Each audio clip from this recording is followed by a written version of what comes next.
have to work this hard forever. Yeah.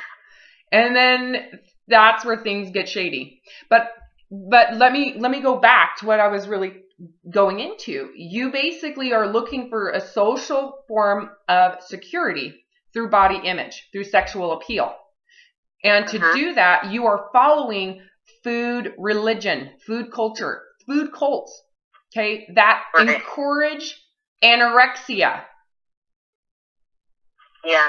So you have a form of anorexia because that's what the food culture is doing. They are eliminating a lot of food from your options. You look at when you go to a restaurant, I assume you look at the menu and probably 90% of it is blocked out in your head. You cannot have. Yeah, I definitely would. Yeah, I would limit my choice.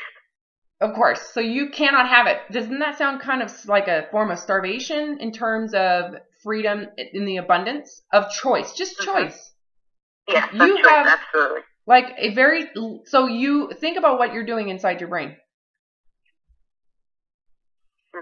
Okay. So you wonder why you are, as a human being, your behavior is mimicking someone who is starving, who has been starved, who is being starved with control.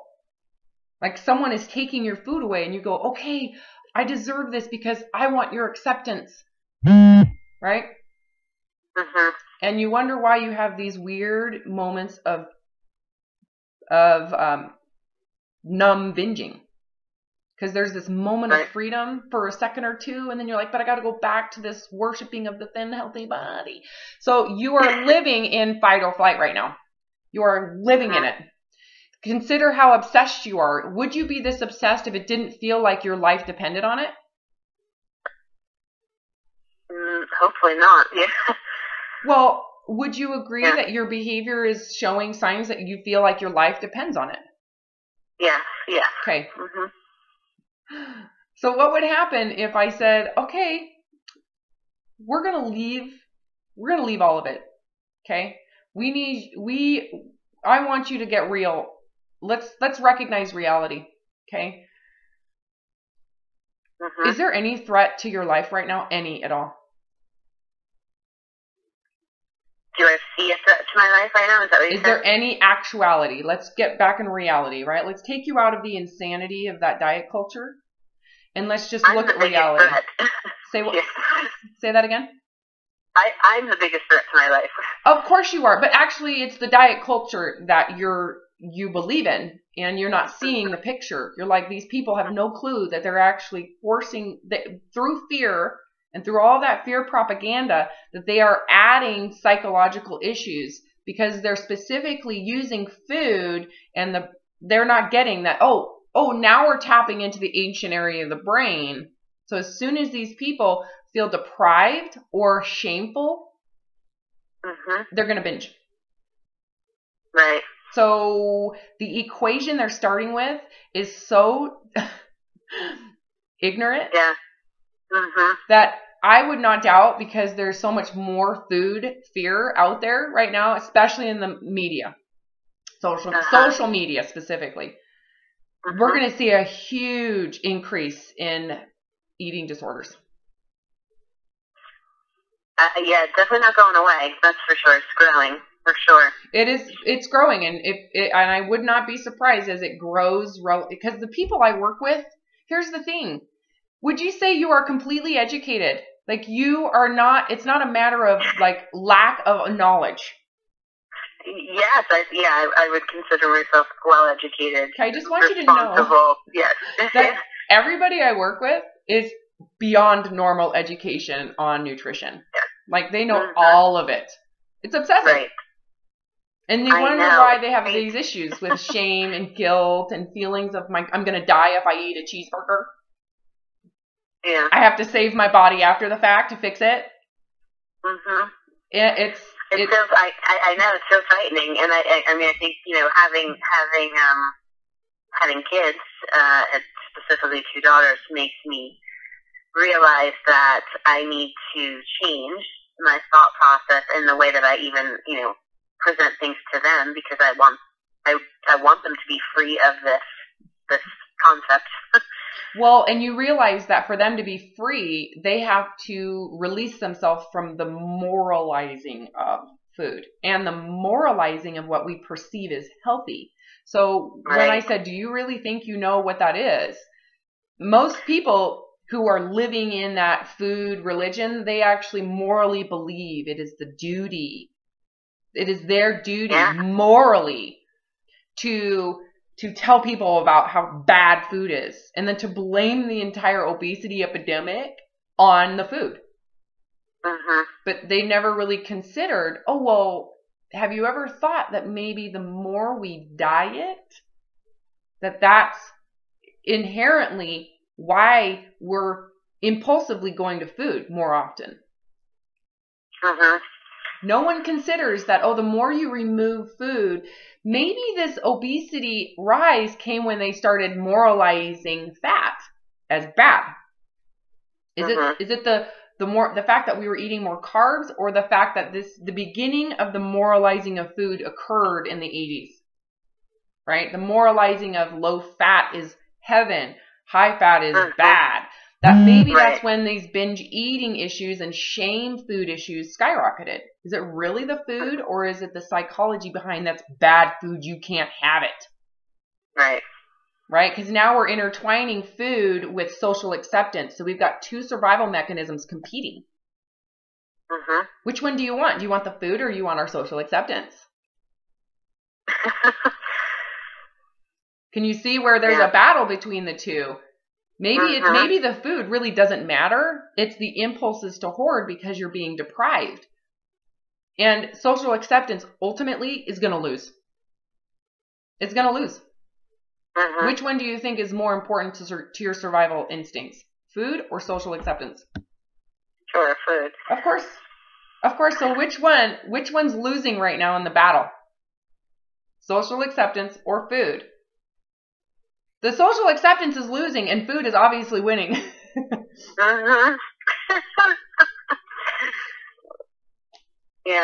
So you are a product of that culture. It's not you that has the problem. So the other part of this is there's been far too much overanalyzing individual psychology.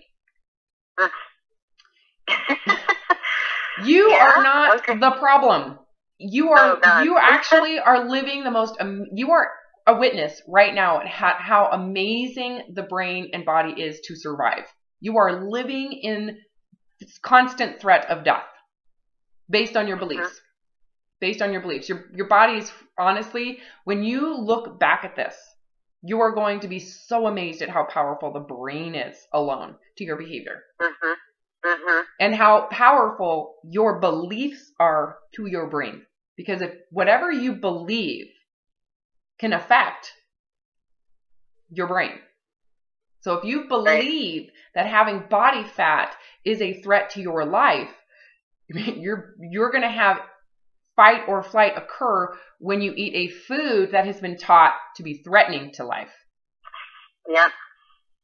And then when you moralize it, because we are moral mammals. No other mammal has morals. Just so you know.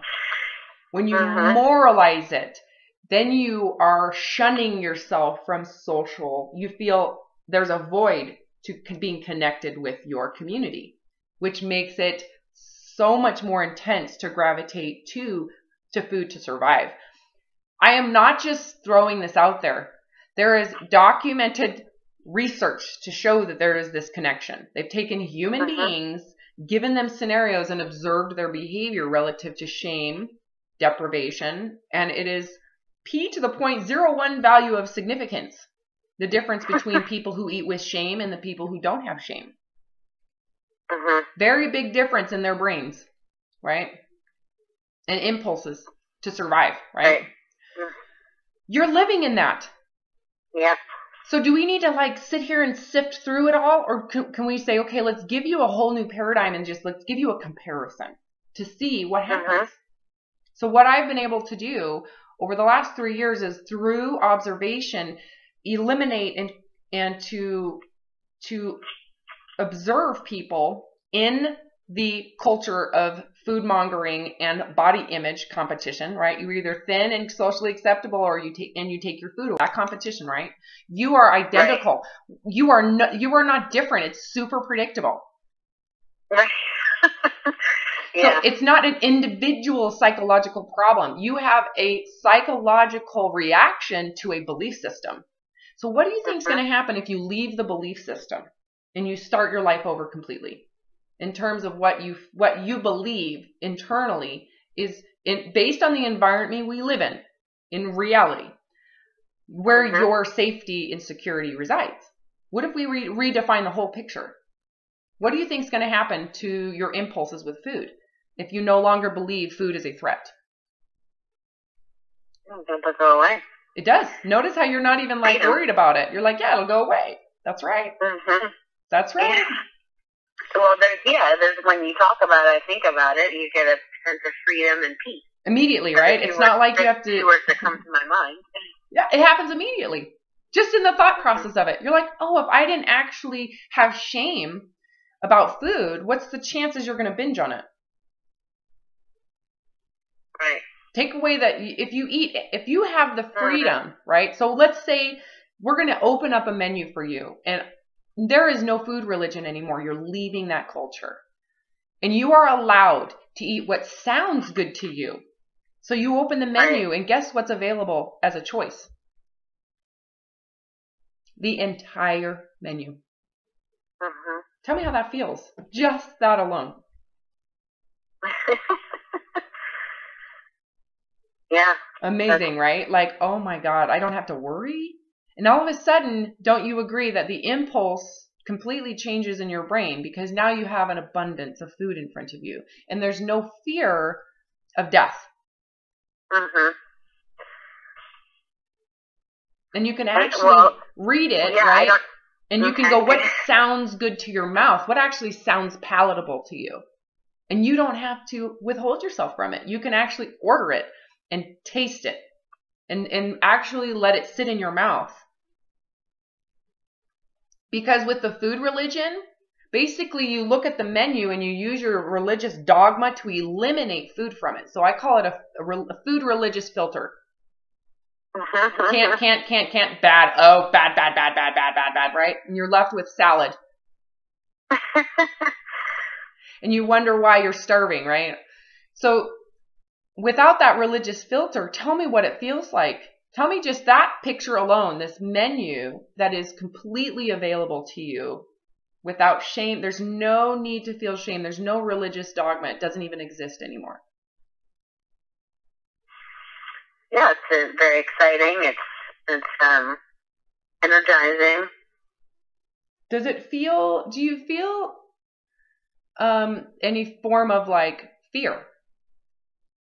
Yeah, well, that's what I was going to interrupt you before, is that at some moment, I love the beginning of it, but then my thoughts are, I start to worry about, okay, I can enjoy that, but what if I don't eat what I'm supposed to? The portion, the proper portion. Okay, so that's the religious, that's still religious dogma. So there's layers of dogma you have to release yourself from. Yeah. Because if you're hungry, let's just use your physiology. If you're hungry, shouldn't you eat until your hunger is gone? Right, and I've completely lost that idea of, I don't know what that means. Well, that's okay. You've been basically controlled with food for a long time. You've never had the independence. You've always had to have a diet with you. That's like saying I have to have a religion to have a connection with God. So I have to have an identity with a religion before I can even have a relationship with God. That's basically what you're saying in terms of food. I have to have a diet religion to have a relationship with food. That makes sense? Yep. You know, there are times like someone will say, I'll say, okay, what were you raised in? And they'll be like, I was raised Catholic, like crazy, strict version of Catholic. And I say, okay, well, basically you're doing the same thing with food. So you are a food Catholic. Or I was raised crazy, Lutheran. Okay, well, we can look at this. Would you say that you are a food Lutheran? or a food Mormon, to where you look at the food menu, and depending on which religion you're believing in at the moment, it filters the menu. Can you see that? Yeah. Okay. Absolutely. So then you moralize it as, okay, what did they tell me I can eat? How much can I eat? And which one is appropriate? Oh, that one's not appropriate. That one's, the devil is in that. So we need to make sure that we don't do that. And we're going to tell our kids the devil is in that food. It's bad, bad, bad. Shame, shame, shame. If you have that, look at these fat people. Shame on those fat people. They're eating that food, right? Can you hear the religiosity behind it? Yeah. Okay. Notice it's like it's pretty much the same. And your brain can't tell the difference because it believes that the Savior is in your health. Right. So what I'm telling you is you have been in that for so long that you have lost your own intrinsic physical spirituality. Meaning you don't even know what hunger feels like and you don't even know how it goes away. Like you've lost it. It's like saying, you can't smell anymore. We're going to smell for you and then we'll tell you what it is. Oh, look, here, this is an apple. It smells like an apple. And you're like, okay, yeah, I guess so. You never developed that sensory feedback system. This is physiology we're talking about. Like now we're getting into what has been atrophied. You know, if you use a muscle neurologically, you maintain. It's very easy to maintain when you're using something. It doesn't have to be crazy intense to maintain it. Just walking can maintain the nervous system and the lymphatic system from the hips down, right? And the abdomen and the lower back just to hold yourself up. Do you have to work on it? Do you have to be conscious? No, doesn't even need it. But what you're saying is, well, in order for my body to just baseline work, I have to be insane about food so that it works properly. Like you can't just like trust your body. You know, it's like saying, I can't trust my skeletal muscular system, so I'm going to put all of these pads that tell my muscles when to twitch to walk. Right? I use the example in my book about if we took babies from birth and said, okay, look, obviously their necks are awful. Look at how bad their neck works. Their whole head's flopping around. Let's put a brace on their neck. What do you think is going to happen to the nervous system, to the muscular system, to that entire system around the neck? What do you think is going to happen as soon as we brace these babies at birth? They're going to have atrophy. Oh, they're not only going to have atrophy, but there's going to be other parts of their spine and their hips that are compensating. Yeah. Right? So now they're going to have damage and arthritis and all sorts of issues within a very short period of time. Basically, that's what you're doing with food. You have put this incredible amount of control and restriction around your sense of the body in food to where you have atrophied. We're starting at a very young developmental stage for you. So when I say, okay, we're going to give you this, we're going to leave you from the church of food. We're leaving them all because they've all been very not healthy for you. And we want you to develop your own sense. It still exists.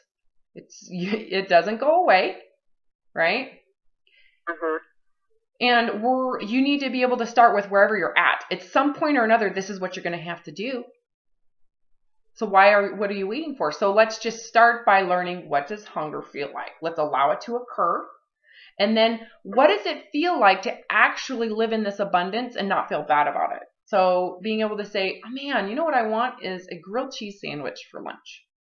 God, that just sounds so good. The bread, the butter, the cheese, it's just so delicious, right? The first thing you have to ask yourself is, am I hungry? Well, what if you're hungry? Awesome. Now you have to say, I want a grilled cheese sandwich. And you have all this religious dogma saying, that's so bad. The devil is in that gluten. It's going to get you. It's going to suck you in. You can't go there. You're not strong enough to handle it. Right? So you hear that in the background. What you're going to have to do is develop your own spiritual awareness with the body. Should you feel bad about a grilled cheese sandwich? No. Okay, so that's your integrity speaking, right? No, that doesn't make sense. So you've got to be able to say, you know what, that fear is coming from not a healthy source. I shouldn't have to feel bad, so I'm going to give myself the grace to have this. I'm giving myself the grace from the dogma. Because you know what, if you didn't believe the dogma, it wouldn't even matter, right? Mhm. So now you get to enjoy a grilled cheese sandwich. So you put it on a plate and you sit down and you start to eat it. And it tastes good, right? Because you haven't really had this experience. Wouldn't you want to taste it? Wouldn't you want to hold it in your mouth, the crunchiness of the bread and the butter, the saltiness of the butter, and then the cheese, the texture of that cheese? Wouldn't you want to experience it since you've never done that before? Yeah, I mean, it's very interesting because a lot of times it's, taking the time out to actually sit down and enjoy it and eat it the proper way where you're sitting and can sit and savor it. Yeah, that rarely happens. Well, for sure, because you live in the diet culture. You cannot enjoy food in that culture. You can't. It's because there's always something bad about what you're eating. It's hard to escape the shame and the guilt. So you've never actually experienced food without shame and guilt with grace from that crazy, right? And then to actually experience how your brain and your body reacts, because you've never, I mean, like I said, so you're allowed to have that. You haven't failed anything. You're actually enjoying it. Do you think the impulse to binge still exists then? So there's no failure. I satisfy it. Yeah. You didn't ruin anything, and you eat when your hunger is gone to where you're like, I'm not hungry anymore. You stop. So it doesn't even matter what's left. And if you eat the whole thing and you're still hungry, you're to go get something else, like maybe some grapes or whatever. So then hunger is gone, and that's the truth of your body. So then there's this, oh my God, you ate too much. You're going to be huge. No one's going to love you. We're going to shun you from society. All of that comes in, right? What you're going to need to do is say, should I feel ashamed about eating a grilled cheese sandwich to hunger? Should I be feeling bad about myself? Is that truly how I feel? And you got to say, no, I don't have to defend myself. I don't have to defend anything here. I just want to enjoy a grilled cheese sandwich. And I shouldn't be ashamed or feel bad about it.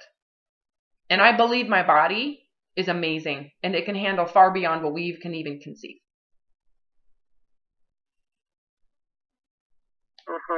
Do you see that that's a part of your process you're going to have to get through if you want to get out of the culture? Yes. Hit the reset button. Yeah, and you have to question their beliefs. I mean, you have to seriously sit there and think, wow, should I be internalizing this? Because essentially what you're saying is the human body is so shitty, it can't handle food. It can't handle substrates. I mean, think about that. How long have we survived? Eating dirt and, grass and animal skin, think of all the stuff that the human species is eating, rotten food because we're starving, real live things. Consider how much of your brain has been so cognitively distorted only because we live in abundance. Could you have these types of food religions if we didn't live in this type of abundance? Would there even exist food religion and food morals if we didn't have abundance? No, I know. They wouldn't exist. Everybody would be like...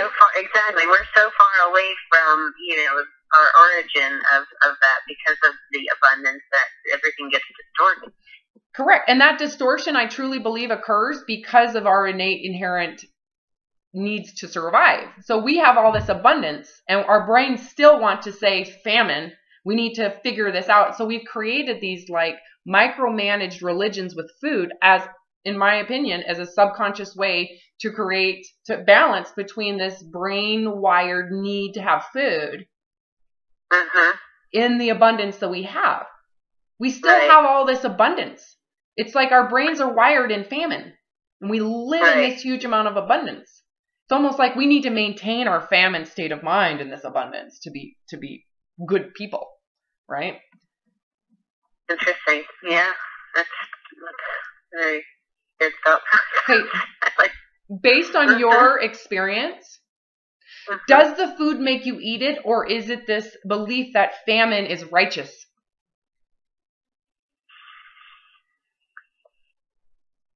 Well, the food doesn't make me eat it, no. Yeah, but you realize that the food cultures tell you that the food makes you eat it.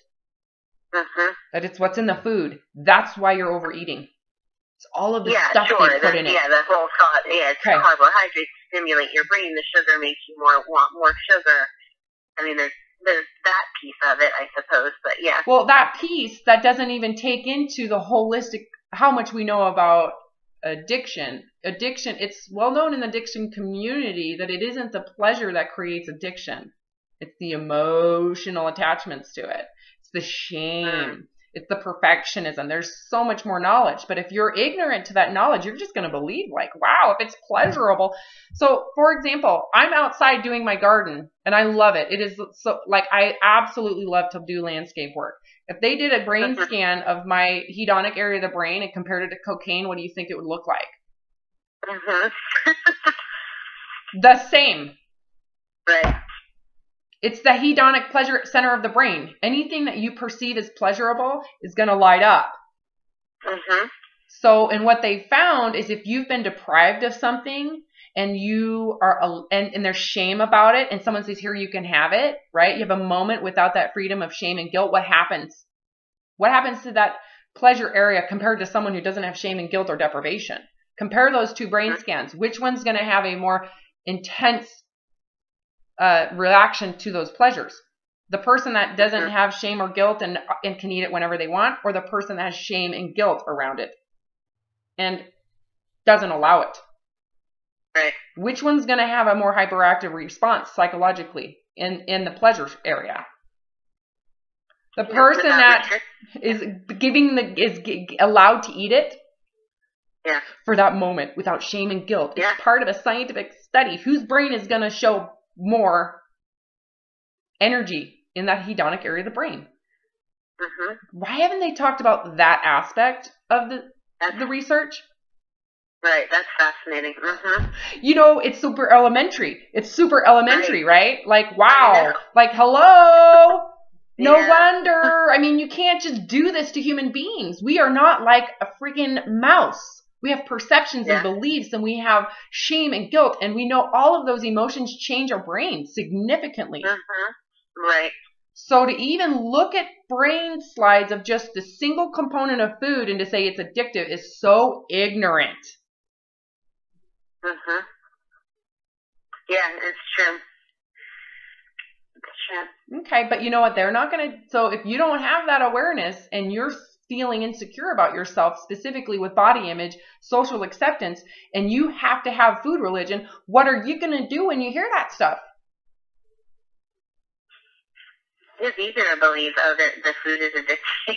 You're going to believe it without having any awareness that, oh, you know what? They didn't tell you that these people who are food addiction have so much shame and guilt about specifically what they're giving them.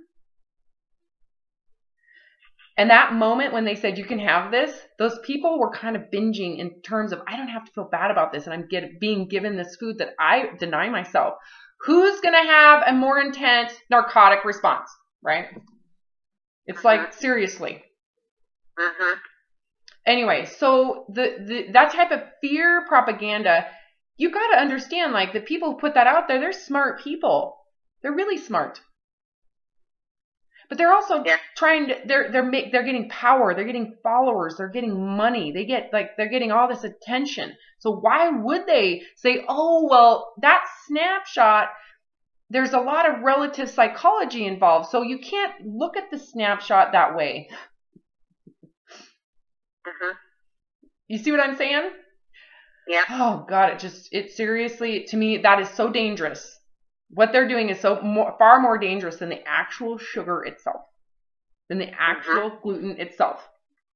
Because when you start adding shame and you start saying you can't have, you shouldn't have, it's bad, bad, bad, and you start cognitively distorting the outcome from a bite is the same outcome as like 10 years of chronic binging on it, right? Like it's all the same. People don't have that awareness.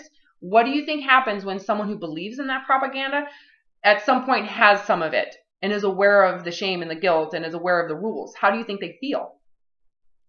And then what do you think is going to happen? They're going to binge.